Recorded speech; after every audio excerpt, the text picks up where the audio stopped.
আপনাকে আমাকে চলে যেতে হবে সেই অনন্ত পথের রাস্তার দিকে, যেখানে ডানও মাটি, বামও মাটি, নিচেও মাটি, উপরেও মাটি, অন্ধকার একটা ঘরের দিকে চলে যেতে হবে। মন না চাইলেও চলে যেতে হবে।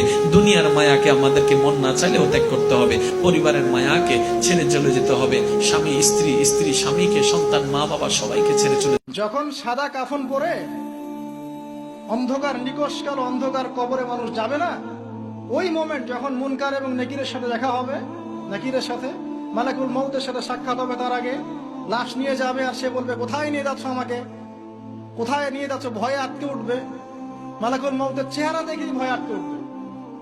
সারা জীবন তো দিনের পরোয়া করে নাই, নামাজ কালামের তো খবর নাই, ইসলামকে 5 পয়সা মূল্যায়ন করে না, এবং ইসলামকে ধ্বংস করার জন্য, মুসলিম সমাজের মধ্যে অশ্লীলতা ছড়িয়ে দেওয়ার জন্য এই কাজগুলো করে বেড়াচ্ছে। যখন এই অবস্থা তাদের হবে এবং কবরে প্রশ্নগুলো করা হবে এবং হাতুড়ি দিয়ে পিটানো হবে, 70 গজ মাটির নিচে যখন আত্মা যাবে সিজ্জিনে, তখন বুঝে আসবে কোনটা সাদা ছিল আর কোনটা কালা ছিল।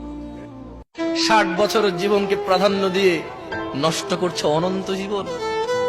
লা ইয়ামুতুনা ফিহা ওয়া লা ইয়াহইয়া। শোনো, জান্নাতে গেলেই মানুষ মরবে না এমনটা নয়, জাহান্নামেও মানুষ মরবে না। তুমি বুঝতে পারছো না এই পৃথিবী তোমার জন্য কত সুবর্ণ সুযোগ। যুবক, এই ছেলেরা বল না বাপ, আজ সারা দিনে যারা এক ওয়াক্ত নামাজ পড়ো নাই, আল্লাহর সাথে এত রাগ কেন করলা? মনিবের সাথে এত নারাজ কেন হলা? আল্লাহ তোমার কি কি ক্ষতিটা করছে বাজান, কও না। হ্যাঁ,